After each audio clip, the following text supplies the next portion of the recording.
बोलती पुस्तके. ज्यांना वाचनाचा नाद त्यांना बोलती पुस्तके घाली साद. आमचं चॅनल सबस्क्राईब करा आणि सबस्क्राईब करायला इतरांनाही सांगा. नमस्कार श्रोते मित्र हो, बोलती पुस्तके सादर करीत आहे लेखिका विजया ब्राह्मणकर लिखित कादंबरी सोनेरी सांज भाग 19. किचनमध्ये स्वयंपाकाची तयारी सुरू होती. गोपिका, यशोधरा, वैजयंती थोडीफार मदत करीत होत्या. तसं तिथं कामाचं कुणालाही बंधनकारक नव्हतं, परंतु ह्या आपल्या इच्छेने मदतीचा हात पुढे करीत. कुणी भाजी तोडत होतं, कुणी कोथिंबीर तोडत होतं. आई लसूण सोलत होत्या. त्यांच्या समोरचा एक गाठा घेऊन लसूण सोलत वैजयंती म्हणाली, आई, तुमचं आणि बाबांचं भांडण नाही झालं कधी? म्हणजे थोडंफार. तुला काय वाटतं? पुलाखालून बरंच पाणी वाहून गेल्यासारखं वाटतं, तरीही निश्चित अंदाज नाही बांधता येत. लसूण सोलता सोलता आईंचा हात थांबला. म्हणाल्या, माझं लग्न लहानपणीच झालं. आईवडिलांनी लग्न करून दिलं आणि पदरात निखारा बांधून दिला. आणखीन काय सांगू? पेटला नाही कधी पदर? वैजयंतीने विचारलं. नाही पेटू दिला, पण मीच आतल्या आत अनेकदा पेटत राहिले. आई हसत म्हणाल्या, हसताय आई तुम्ही? तर मग तेच ते किती गोंजारत बसू? अशानं जगणं मुश्किल होतं.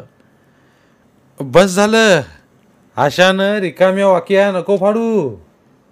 बाहेरून जाता जाता लक्ष ठेवून असणारे बाबा जोरात म्हणाले, आता वाक्या फाडायचं आणि पुन्हा पुन्हा शिवण्याचं दिवस संपलं. काळजी करू नका. असं आईने म्हणता सर्वजणी हसल्या. बाबा व्हरांड्यातून बाहेर निघून गेले. आई, काही निर्णायक क्षण नाही आलेत का असे, की ज्या क्षणी हे सारं नको वाटतं? घर नको, दार नको, आपली माणसं सुद्धा नको. खूप आलेत, खूप आलेत.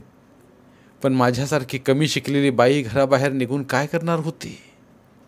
कुठं जाणार होती? आणि तरुण वयात बायको निघून गेली म्हणून नवरा काही बिल लग्नाचा राहत नाहीच. मग वाक्य कोणाचे? आपल्या लेकरांच्या जीवाचे ना. पुन्हा लसूण हाती घेत आई म्हणाल्या, स्वतंत्र व्यक्ती म्हणून तुम्ही तुमचा विचार नाही केला? मला खूप काही कळत नाही वैजयंती, पण एवढंच सांगते की मी माझा विचार कधी केला नाही. तसा तो करणं शक्यही नव्हतं त्या काळात. संसार महत्त्वाचा होता, पण आता मी सुखात आहे, आनंदात आहे. तो 4-5 माणसांचा संसार सोडून आता हा संजीवनचा संसार करत आहे. सगळा मोठा पसारा आवरते आहे. वैजयंती, आता मी खऱ्या अर्थाने मुक्त झाले आहे, निसंग झाले आहे. आपल्या माणसामध्ये फारसं मनही गुंतत नाही आता.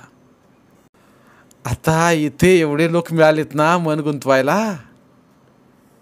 मध्ये तीर्थयात्रेला जाऊन आली, तिथेही सगळी काळजी संजीवनचीच. कसे असतील वृद्ध, सारं ठीक चालू असेल ना. आणि तिथून मी खरेदी काय केली ठाऊक आहे? देवांसाठी मुकुट, गळ्यातील हार, निरनिराळी तोरणं. मला सांग वैजयंती, हा असा सुंदर आणि एवढा मोठा संसार किती जणांच्या नशिबात असतो ग? आणि वैजयंतीच काय, किचनमधल्या साऱ्या जणी आईंकडे भारावून बघत होत्या.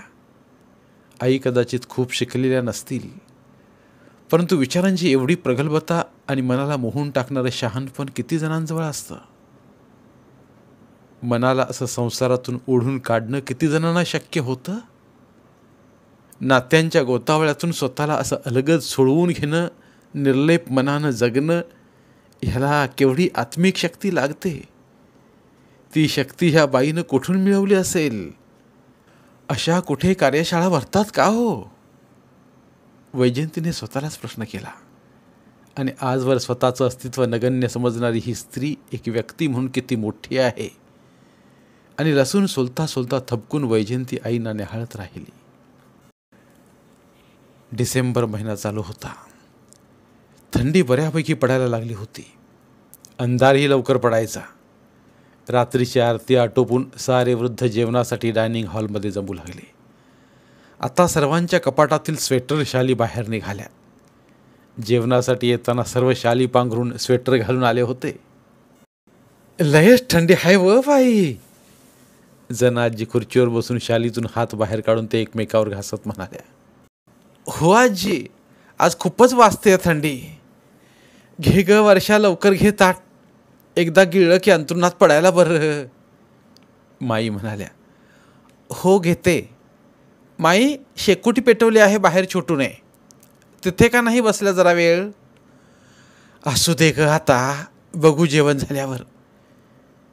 एक एक मंडळी आत येऊन आपापल्या जागेवर बसत होती. एवढ्यात यशोधरा, गोपिका, वैजयंती आल्या. यशोधरा, तुझी शाल छान दिसते ग. काश्मीरी का? वैजयंती म्हणाली. होय. आणि गोपिका, तुझ्या शालीवरचं वर्क मार्वलच ना. गोपिका हसली आणि म्हणाली. तुझं क्रीम कलरचं स्वेटर काय कमी सुंदर आहे? तुला ते छानही दिसतं. हां, काळ्या ड्रेसवर क्रीम कलरचं स्वेटर. म्हणजे कुणामुळे कुणाचं सौंदर्य वाढलं हेही कळत नाही. यशोधरा म्हणाली. जवळ तर हरभऱ्याचं झाड दिसत नाही. अवतीभोवती बघत वैजयंती म्हणाली. तशा तिघीही हसल्या.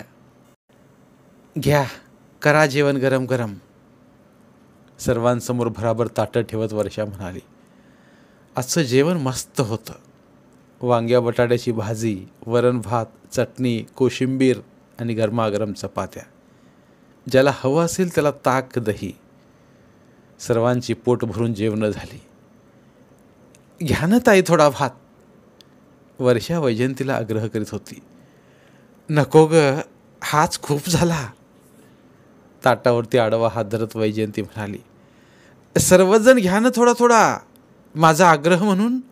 उद्या मी जाणार आहे इथून. काय? गोपिकेने विचारलं आणि सगळेच वर्षाकडे आश्चर्याने पाहू लागले. होय, आपल्या सर्वांना सोडून जाताना मलाही वाईट वाटतं. परंतु गव्हर्नमेंट जॉब मिळाला आहे मला. शिवाय घरी मुलांसोबत, ह्यांच्यासोबत राहणं होईल. तुझ्या दृष्टीनं ठीकच झालं ग, पण आम्हाला तुझी आठवण नेहमी येईल. यशोधरा म्हणाली. हात धुवून सगळे पुन्हा एकत्र आले. वर्षाशी बोलून आपापल्या रूमकडे निघाले. वर्षाचे डोळे पाणावले होते. मनात आलं तिच्या, ह्या संजीवनशी माझा काय ऋणानुबंध आहे माहिती नाही. इथे आले आणि इथलीच होऊन गेले. वृद्ध लोकांमध्ये मिसळून गेले. इतकी मिसळून गेले की ह्यांच्यापासून स्वतःला वेगळं करणं जड जातंय आता. झोपल्या का ग? वैजयंतीने विचारलं. छे ग, पण थंडी किती. पांघरुणात गुडीगुप्प झालोय. तोंडावरचं पांघरुण बाजूला करीत गोपिका म्हणाली. अगं, एक विचारायचं होतं. कॉटवरती बसलेली वैजयंती दोघींनाही म्हणाली. तशा दोघीही आपापल्या अंथरुणात उठून बसल्या. बोल, काय म्हणतेस? यशोधरने विचारलं. उद्या आपण इतर काही वृद्धाश्रमांना भेटी द्यायच्या का? कशाला? सहज. बघूया वृद्ध काय म्हणतात. त्यांच्याशी बोलूया. त्यांच्या सानिध्यात थोडा वेळ घालवू. दोघीही गप्प राहिल्या. का ग, आवडला नाही माझा प्रस्ताव? नाही, तसं काही नाही. जाऊया उद्या. किती वाजता जायचं? जेवण केलं की. ठीक आहे. मग तिघीही बऱ्याच अवांतर गोष्टींवर बोलत राहिल्या. मग गोपिकाच म्हणाली. झोपूया आता. माझी तर झोप उडाली.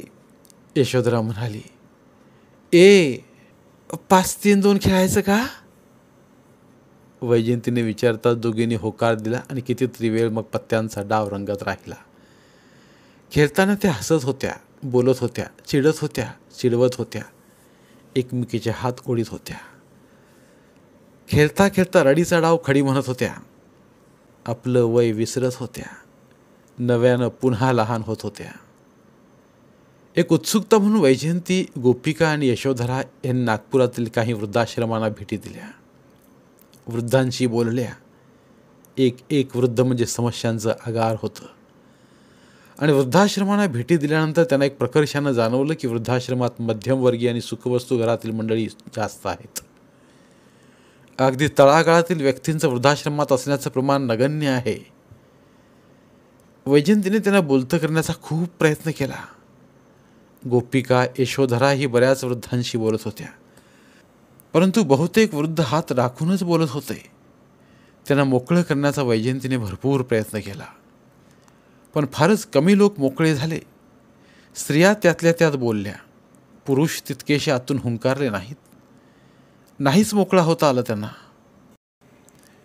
ह्यांची आतल्या आत किती घुसमट होत असेल, वैजयंती मनाशीच म्हणाली. आतले हादरे चेहऱ्यावर दिसू न देता सगळे हसण्याचा प्रयत्न करत होते. उसनी टवटवी होती का ती? ज्योत विजता विजता मोठी होते तशी. अलीकडे वृद्धाश्रमांच्या संख्येत वाढ झाली होती आणि तिथे राहणाऱ्या वृद्धांच्या संख्येतही. ही वाढ कशाचं निदर्शक होती? तरुण पिढीची घरातील वृद्धांविषयीची अनास्था याला कारणीभूत होती का? की वृद्धांची सहनशक्ती संपली होती? पण कुठली सहनशक्ती? एकमेकांची जमवून घेण्याची. आणि जमवून घ्यायचं म्हणजे काय? कुणाशी आणि किती आणि कशात तडजोडी करायच्या? स्वत्व विसरून? बरं, तेही ठीक, परंतु तरुण पिढीला जुनी पिढी घरातच नको असेल तर मग आपल्याच घरात अपरिचितासारखं राहायचं का? आणि का म्हणून? सुखवस्तू घरातील स्वभावाचे हे कंगोरे जास्त रुतणारे असतात का? उतार वयात ते जास्तच बोचत असतील तर तक्रार कुणाकडे करायची? भांड्याला भांडं लागतंच ते कोणी नाकारतच नाही, पण नुसताच कांठळ्या बसवणारा आणि हृदयाचे ठोके वाढवणारा खडखडाटच होत असेल तर ते किती आणि कसा सहन करायचा? शिवाय काळजावरचे पोचे त्याचं काय? तरुण पिढीकडून वृद्धांना वृद्धाश्रमांची वाट दाखवली जाते. नसेल पटत, वैचारिक मतभेदही असू शकतील, नाही असं नाही. दोन व्यक्ती भिन्न स्वभावांच्या असणं साहजिक आहे, परंतु पटत नाही म्हणून एकदम तोडूनच टाकायचं का? प्रत्येकाचा घरात जीव किती अडकलेला असतो, तो एकाएकी घरातून सोडवून घेणं शक्य आहे? झाडाझुडपात अडकलेली पतंग कितीही काळजीपूर्वक सोडवली तरी कुठे ना कुठे फाटतेच. मग हे तर नाजूक काळीज मिनिटाला 60 वेळा धडकणारं, ते किती कुठं आणि कसं फाटत असेल? एकदा तरुणांनी वृद्धांच्या आत डोकावून बघावंच. आणखीन एक, आपल्या जन्मदात्या आपल्यांसाठी ढीगभर कष्ट उपसणाऱ्या आई वडिलांवरली श्रद्धा एकदम संपुष्टात येतेच कशी? लहान असताना आई वडिलांव्यतिरिक्त विश्व नसतं मुलांना. मग हे विश्वच लाथाडायला का निघतात पोरं? आतली ओल एकाएकी आटतेच कशी? का भेगाळतात मन जागोजागी? वृद्धही कधी कुठे चुकत असतीलच, नाही असं नाही, पण त्यांना थोडं तर समजावून घ्यावं की समजोता हा शब्दच विसरलेत पोरं. आपल्या शरीराला जखम झाली तर ती आपण दुरुस्त करण्याचा प्रयत्न करतो, तो शरीराचा भाग काढून नाही ना फेकत. या सर्व पार्श्वभूमीवर अडाणी लोक जास्त समजूतदार म्हणायचे काय? कितीही भांडणतंटे झाले तरी एकाएकी बाहेरची वाट नाही दाखवत ते आई वडिलांना. त्यांचीही खूप सलोख्याचे संबंध असतात असं नाही, पण ते निभवून नेतात. हे निभवूनच आम्ही विसरत चाललोय काय? रोजच्या कटकटींपेक्षा दूर राहिलेलं बरं. दूर कुठे तर वृद्धाश्रम. आजकाल एकांपासून अलग सुरक्षित राहण्यासाठी वृद्धाश्रम हा पर्याय निवडण्यात आला आहे. वैजयंतीला आणखीन एक जाणवलं, ते म्हणजे बऱ्याच वृद्धाश्रमांना भेटी देताना त्यात पुरुषांपेक्षा स्त्रियांची संख्या अधिक होती. वैजयंती, गोपिका आणि यशोधरा या सर्वांनी आग्रह करून काहींना बोलतं केलंच.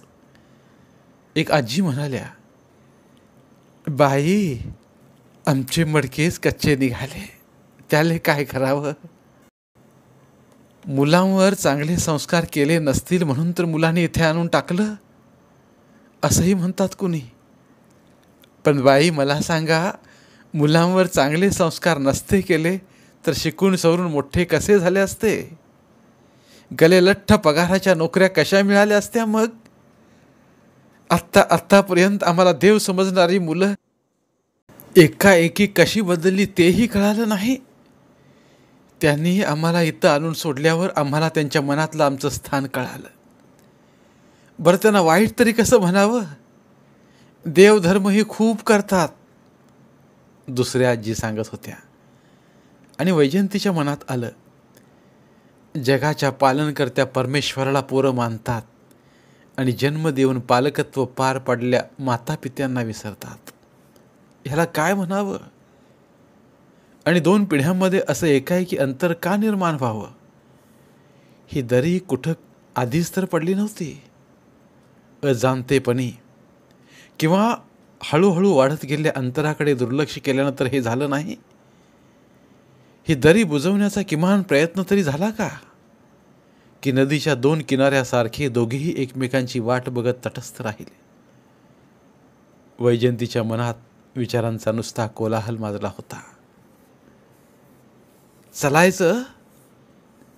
शांत उभ्या असल्या वैजयंतीकडे बघत गोपिका म्हणाली. हो, जाऊया. तिघींनीही मग नजरेनेच वयोवृद्धांचा निरोप घेतला. शब्दच उरले नव्हते निरोपाचे. आणि काही काळी वेळेला कुणाची सहानुभूतीही नकोशी वाटते. निराश मनांना तर नकोच असते ती.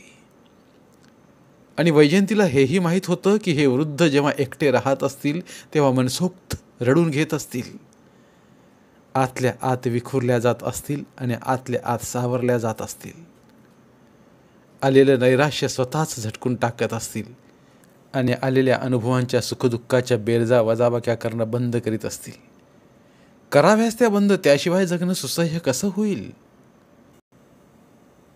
आलेली परिस्थिती स्वीकारून एकमेकांची ते हसत असतील, बोलत असतील.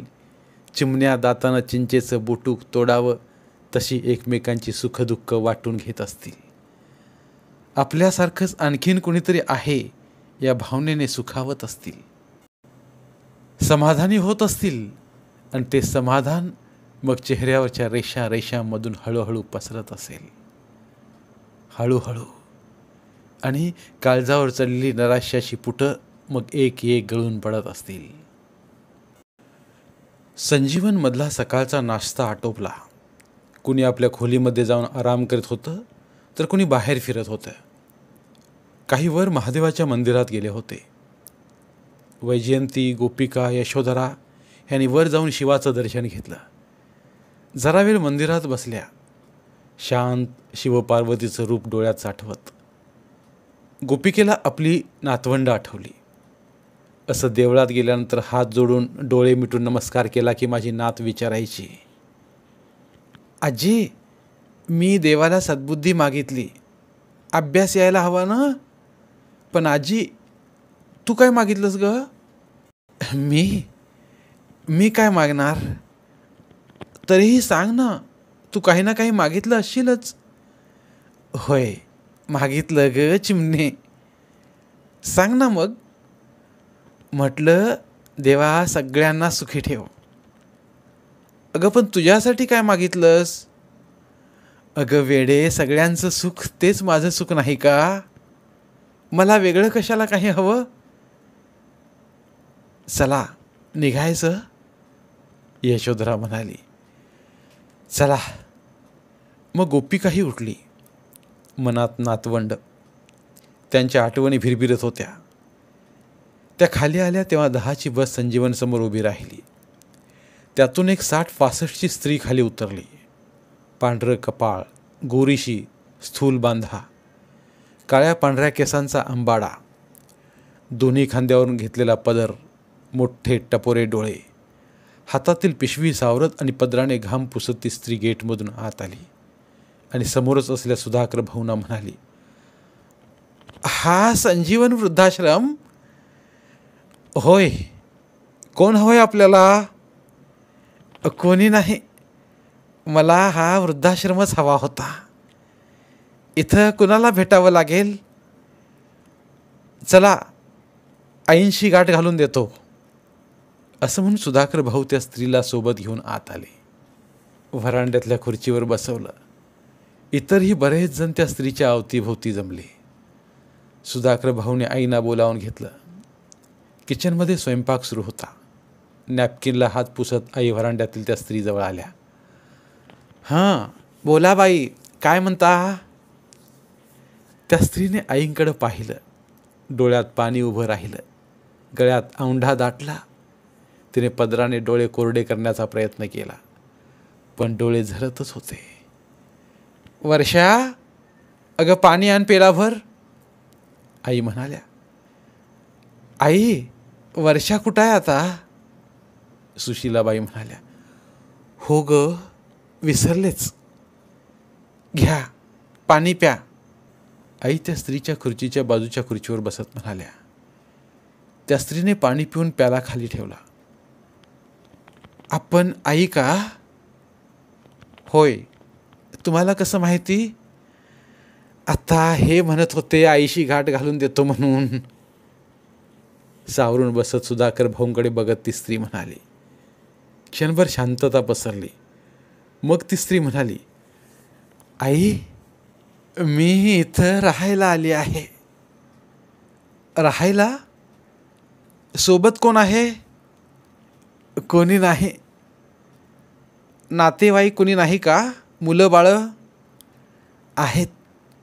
मग मी नकोय आई त्यांना. माझं सगळं त्यांना हवं, पण मी नको आई. मला माहीत आहे इथं पैसे द्यावे लागतात, पण माझ्याजवळ पैसे नाहीत. मी माझी सेवा देईन, सांगाल ते काम करीन, स्वयंपाकात मदत करीन, पण पैसा नाही देऊ शकत. नाहीच माझ्याजवळ तर कुठून देऊ? आणि मी इथून जाणारही नाही. पण लोन फिटलं की ह्यांची थोडीफार पेन्शन मिळेल, ती सारीच्या सारी देईन. मग सगळेजण त्या स्त्रीकडे बघत होते. नाव काय बाई तुमचं? कला. मुलं? 2 मुलं आणि 1 मुलगी. लग्न झालीत मुलांची? एका मुलाचं व्हायचं आहे. बुढे बाबा मागच्या महिन्यात गेले. आणि तुम्हाला घराबाहेर काढलं?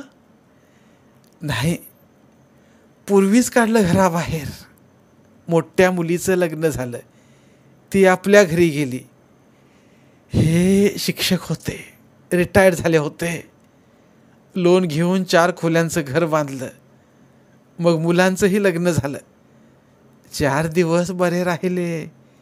मग काही ना काही कारणावरून भांडणं उकरून काढायला सुरुवात झाली. पण ती गरोदर राहिल्याबरोबर तिच्या वागण्यात फरक पडला. थोडी बरी वागत होती. बाळंतपण झालं, नातू झाला. काही दिवस गेले, मग मात्र मी तिला नको होते. भांडणामुळं मुलगीही माहेरी येईना. बुढे बाबा रोजच्या कटकटीला कंटाळले. लहानगा राघव म्हणालाही, केशवदादाला वहिनीला आपण नकोय, चल आपण कुठेतरी जाऊ. पण जाणार कुठं? ह्यांची प्रकृती बरी राहत नव्हती. राघवला नोकरी नव्हती. 3 माणसांचं पोट कसं भरायचं? आणि घर तर आपलं आहे, ते का म्हणून सोडायचं?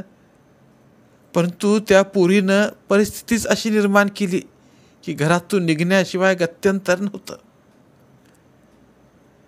तुमच्यावर केस टाकते म्हणायची.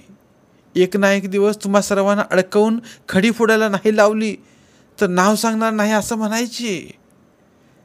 आम्ही मनातून घाबरलो. मग केशवला स्वतःची मतच नव्हती. वकील होता तरीही. मीही अशी 4 बुकं शिकलेली. बुढे बाबांची पेन्शन मिळायची, पण ती तुटपुंजी होती. घराचं कर्ज फेडावं लागत होतं. घर नाही, दार नाही. बेवारशासारखं जावं तर कुठं जावं? जीव मुठीत धरून राहत होतो. राघवनं तर घरात जेवण घेणं सोडलं होतं. तो कामाच्या शोधात दिवस भटकत असायचा. पण अजून काम मिळालं नव्हतं. कुठे जायचा, काय खायचा, काहीच माहिती नव्हतं. राघवच्या काळजीनं जीव हैराण होता. बुडे बाबाचा खोकला उसळला होता, पण दवाखान्यात जाण्यापुरतेही पैसेही हाताशी उरत नव्हते. 4 पैसे असतात हाताशी हे माहिती असल्यानं सून भाजीचं आणायला मला सांगायची. दूध लागलं आणा तुम्ही, चहा साखर संपली आणा तुम्ही, नाही म्हणायची सोय नव्हती. जराही मनाविरुद्ध झालं तरी आकाश पाताळ एक करायची. पोरगा तिला फितूर होता. घर का भिदी लंका ढाये अशासारखी गोष्ट होती. नातवाचा मात्र लळा लागला होता. अंगा खांद्यावर खेळायचा माझा कान्हा. कान्हा नातवाचं नाव का? आईने विचारलं. हो, सुंदर नाव आहे. दिसायलाही तसाच आहे कृष्णासारखा. पण आमच्या रागावरून सून त्यालाही मारायची. ते बघून जीवाची कालवा कालव व्हायची. असं वाटायचं कान्हाला उराशी धरून मनसोक्त रडावं. एरवी कान्हा जवळ असला की माझा पुरा जीवच कान्हा कान्हा होऊन जायचा. नातवाच्या आठवणीने कलाबाईंच्या डोळ्यात पाणी उभं राहिलं. रडू नका कलावतीबाई. आई, माझा कान्हा इथं हृदयात बसला आहे. छातीवरती हात ठेवीत कलाबाई म्हणाल्या.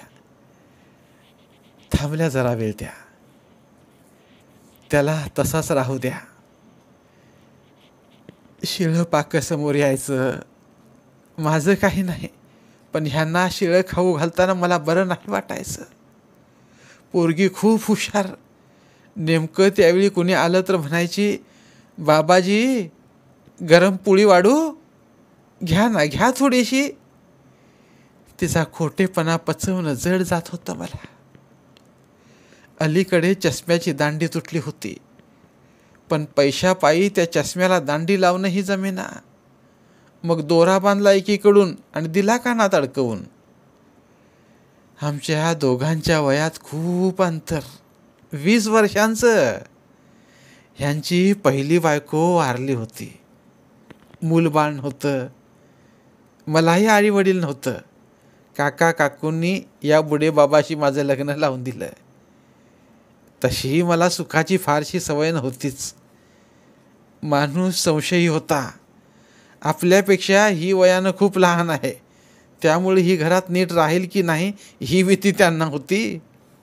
आणि या भीतीपुटी माझ्या वागण्यावर, बोलण्यावर, राहण्यावर त्यांचं बारीक लक्ष होतं. पण हळूहळू घेतलं सारं जमून. त्रागा न करता न जमून करतंय काय? आगीतून निघून फुपाटात पडल्यासारखी गत होती. पण सवयीनं सारं सहन करण्याची शक्ती येते. केशव वकील होता. बाहेरच्यांची भांडणं सोडवित होता. लोकांना न्याय देत होता आणि इकडं आईवडिलावर अन्याय करत होता. त्याच्या मनातील न्यायदेवता आमच्या बाबतीत डोळ्यावर पट्टी बांधून बसली होती. एक दिवस राघव आनंदानं घरी आला. आई, एका ठिकाणी फ्लॅट स्कीम सुरू आहे. तिथं चौकीदाराची आवश्यकता आहे. तुम्ही चौकीदारी करा. मी कुठं ना कुठं काम बघतो आणि मुख्य म्हणजे राहण्याची सोय होईल तिथे.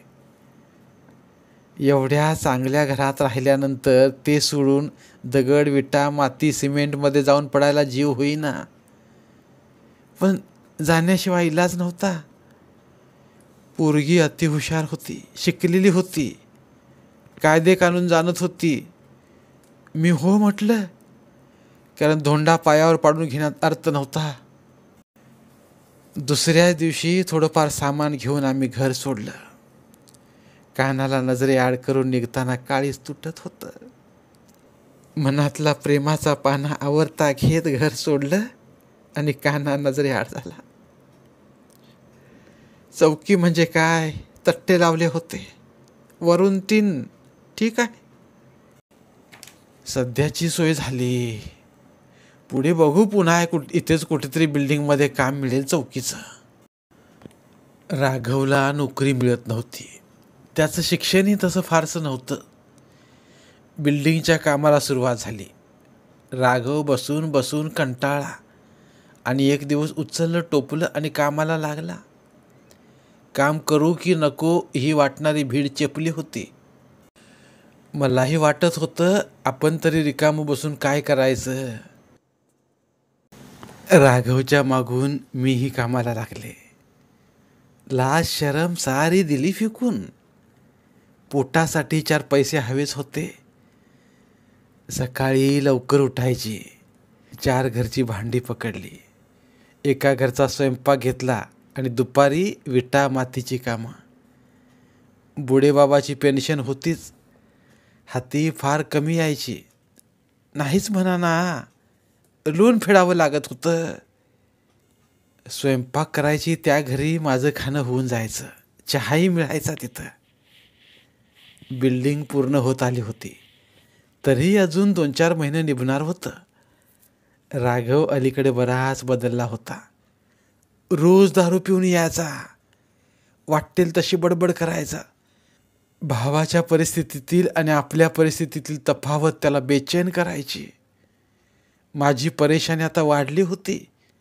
मोकळेपणानं श्वास घ्यायला लागलो तर पुन्हा या पुराची चिंता सतावत होती. राघवचा जीव घरासाठी तुटायचा. एकदा म्हणालाही, दादा सगळं घर बळकावून बसला. घरातून निघण्याची तुझीच घाई होती ना. मी म्हटलं, तर मग काय करू. त्या सालीनं एखाद्या दिवशी आत घातलं असतं आपल्याला. थोडं सबुरीनं घेतलं असतं तर 2 खोल्या त्याला आणि 2 खोल्या तुला दिल्या असत्या. आता राघव पिऊन होता. तो अडखळत अडखळत म्हणाला, लेख हो, तुमच्या दोघांचा प्रश्न होताच ना शेवटी.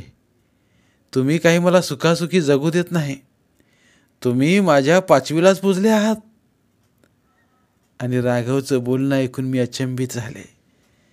म्हणजे याच्याही मनात माझ्याविषयी प्रेम नव्हतं. आमच्याविषयी आदर नव्हता. राघवला समजण्यात मी चूक केली होती का. माझ्या जीवाने थारा सोडला होता. राघवकडे पाहून आम्ही घर सोडलं होतं. त्याच्यावर विश्वास ठेवला होता. त्याच्यावरती खूप आशा होत्या. पण त्या पुऱ्या होतील का.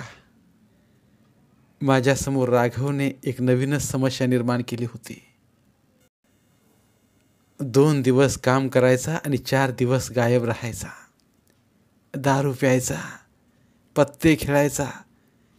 मी जास्त शिकले नसले तरी पोरांना असे संस्कारही दिले नव्हते मी. मग हे ह्यांच्यात आलं कुठून.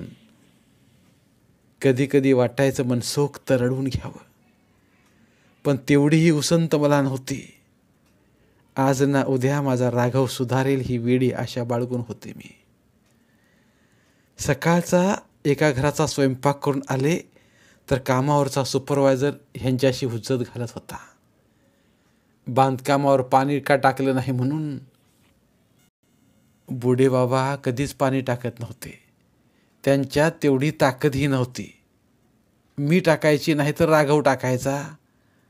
आज सकाळी लाईन गेली होती. त्यामुळे विहिरीवरचा पंप चालू झाला नव्हता. बुडे बाबा खाटेवर झोपून असायचे.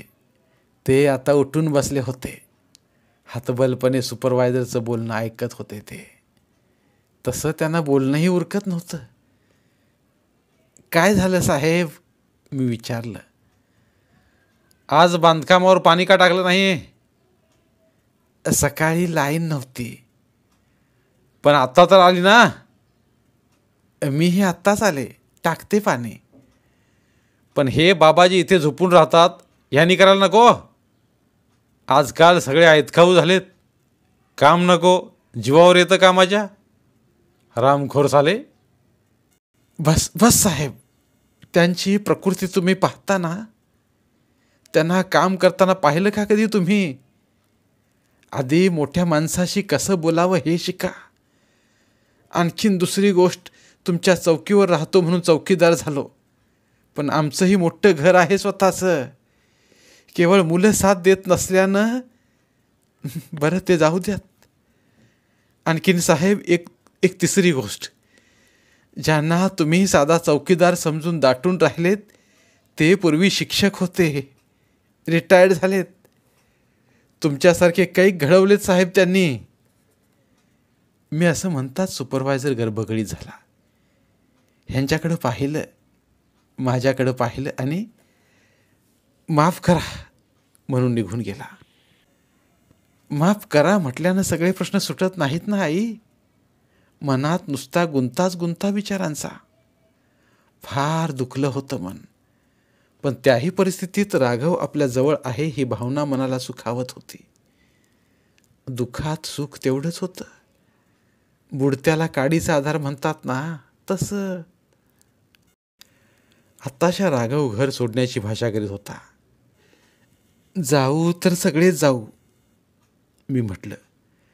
नाही, मी एकटाच जाणार आहे. तू गेल्यावर आम्ही काय करायचं? तुमचं तुम्ही पहा. पण जाशील कुठे? खूप दूर, जिथे कोणी ओळखीचं दिसणार नाही, दोन भावांची तुलना करणार नाही, जिथे तुमची माझ्यावर जबाबदारी राहणार नाही. वाटलं हा बोलतो पण असं काही करणार नाही. आणि एक दिवस मी कामावर गेले असताना हा त्याचे 4 कपडे घेऊन निघून गेला. मी कामावरून घरी आल्यानंतर बुडे बाबांनी सांगितलं.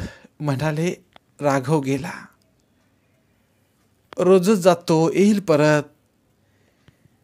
बॅग घेऊन गेला. काय? कधी येईन म्हणाला?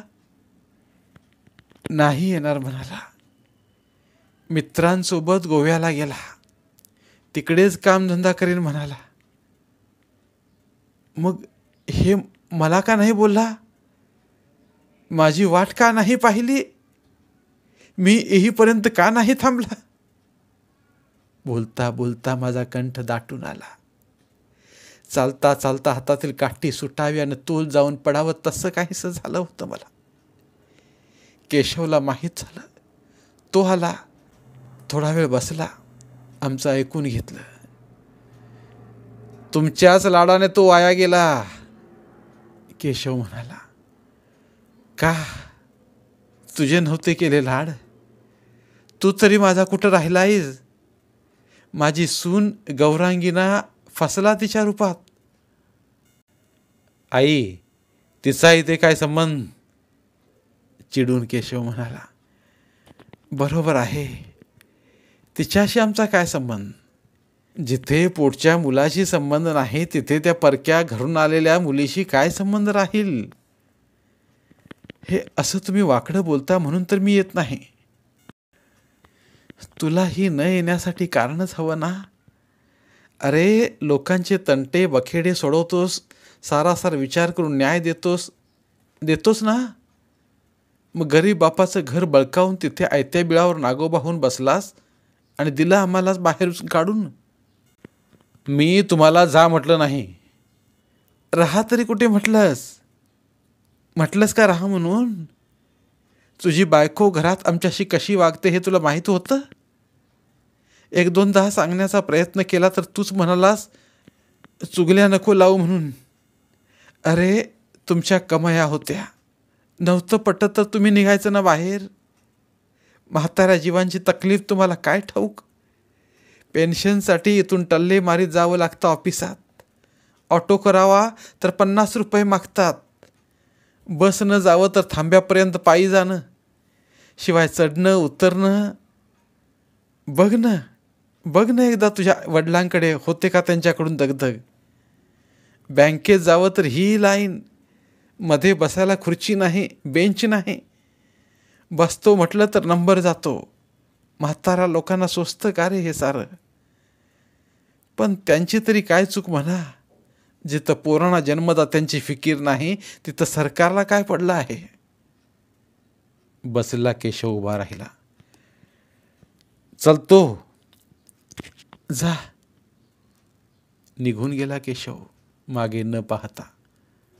आई बाबा चला घरी असं काही तो म्हणाला नाही. वरच्या पाण्याने पावसाळ्यात विहीर तुडुंब भरावी तसं मन दुःखाने भरून गेलं. राघव गेला, मन उदास झालं.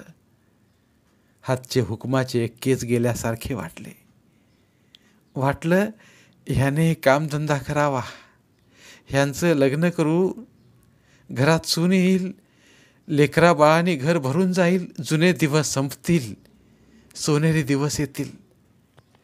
पण कुठलं काय नि फाटक्यात पाय. केशव राघवचं लहानपण डोळ्यांसमोर उभं राहिलं. पहिला मुलगा म्हणून केशवच्या आवश्यकतेपेक्षा आणि ऐपतीपेक्षा जास्त लाड केले. मोठी मुलगी म्हणून तिचंही कौतुक झालंच आणि शेंडेफळ म्हणून राघवलाही काही कमी केलं नाही.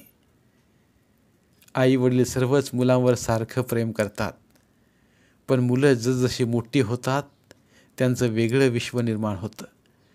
पण त्या वेगळ्या विश्वातूनही सवड काढून जे आईवडिलांची प्रेमाची नाळ जोडून ठेवतात ती मुलं जास्त जवळची वाटतात.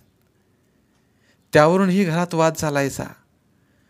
राघव जास्त जवळचा आहे, तुला तोच आवडतो, केशव म्हणायचा.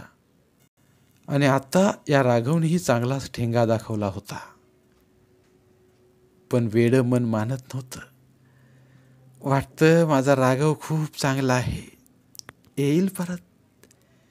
ध्यानी मनी नुसता राघव राघव होता. बाहेर कामाला पडले आणि कुण्या रस्त्याने एखादा मुलगा पाठमोरा दिसला की वाटायचा हा राघवच आहे. मी भराभरा चालत त्याच्यापर्यंत जायचे आणि आवाज द्यायचे, राघव राघव. तो मुलगा मागं वळून बघायचा, भलताच निघायचा. जवळून सायकलवरून कुणी गेलं तरी वाटायचं की हा माझा राघवच आहे.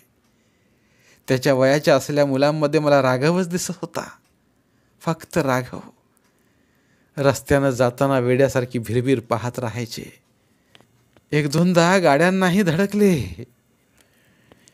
एक दिवस बुडे बाबाही गेले. उरले एकटी मी. क्षणभर तर वाटलं कुणासाठी जगायचं आता. काम करायलाही इच्छा होत नव्हती. बिल्डिंग पूर्ण झाल्याने राहू कुठे हाही प्रश्न होताच. गणपतीच्या मंदिरात माझ्या मालकिनीनं जयाताईनं काम दिलं. झाडू पोछा करायचं. ते तेच मंदिरात पथारीपासून राहू लागले. एक दिवस जयाताई म्हणाल्या, काकू मी एक पत्ता देते, संजीवन वृद्धाश्रमाचा. बघा तुमची इच्छा असेल तर तुम्ही तिथे राहू शकता. इथे तिथे वनवन करण्यापेक्षा तिथे जाऊन राहा. मलाही ते पटलं. जयाताईंकडून पत्ता घेतला व इथं आले. आई, घराचं लोन फिटत आलंय. मला जी काही थोडीफार पेन्शन मिळेल ती मी इथे तुम्हाला देत जाईन. बोलता बोलता कलाबाई थांबल्या. एक सुस्कारा त्यांच्या तोंडून बाहेर पडला. भोवतीचे ऐकणारेही स्तब्ध होऊन ऐकत होते. तेही भानावर आले. आईंनी स्वतःचे डोळे कोरडे केले. कलाबाईच्या पाठीवर मायेनं हात ठेवला. म्हणाल्या, चला जेवायची वेळ झाली, जेवण करून घ्या. आणि मग त्यांनी छोटूला आवाज दिला, छोटू. जी आई. जनाजीच्या खोलीत एक कॉट रिकामी आहे बघ, तिथे ह्यांची व्यवस्था कर. गंगाबाईच्या कॉटच्या बाजूला. ठीक आहे म्हणून छोटू गेला. तुम्ही जा कलाबाई, खोली पाहून घ्या तुमची. छोटूच्या मागून कलाबाई खोलीकडे गेल्या. आपली पिशवी हातात धरून त्यांनी खोलीत प्रवेश केला. मावशी, ही तुमची कॉट, छोटू म्हणाला. आणि छोटूच्या मावशी या शब्दाने कलाबाईंच्या डोक्यावरचं मनावरचं ओझं एकदम उतरलं. आपलेपणाची झुळूक त्यांच्या जीवाला सुखावून गेली. धन्यवाद. उर्वरित कादंबरी पुढील भागात. मराठीतील प्रतिभावंत लेखकांचं साहित्य, कथा, कादंबऱ्या ऐकण्यासाठी आमचं बोलती पुस्तके हे चॅनल सबस्क्राईब करा. आणि मराठी साहित्याचा प्रसार करण्यासाठी प्रत्येक मराठी माणसाला सबस्क्राईब करण्यासाठी आवाहन करा. आणि बोलती पुस्तके या साहित्य चळवळीत सहभागी व्हा. आपले पुन्हा एकदा धन्यवाद.